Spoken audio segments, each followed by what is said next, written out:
And welcome. Today I'd like to mention the dry brush technique versus the sponge technique.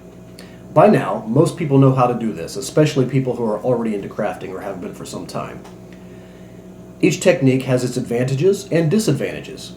So today I'm not going to demonstrate how to do the dry brush technique or how to do the sponge technique. What I am going to do is show the difference of when it's a good time to use one over the other. So let's go into the craft room and I'll show you that right now. Alright, there is much I've learned the hard way, and I will save you this pain. The paintbrush is used for the dry brushing technique, as you know. The sponges, yes, the sponges. They are used for the sponge technique. And you see, the sponge technique was used on these pillars here. Different color variations can give you a different look depending on your taste. So, the long story short, dry brushing is best used on surfaces that have friction or that are rough.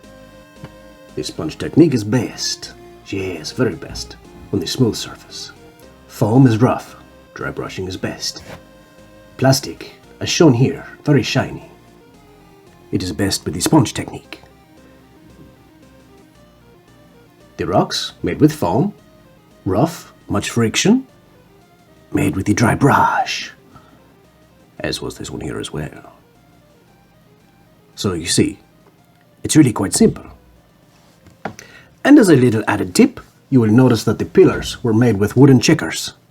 The reason I used the wooden checkers is because, as you see here, you may need a taller pillar. And you can stack them very easily if you use checkers. And there you have it, the difference and when to know for dry brush technique versus the sponges.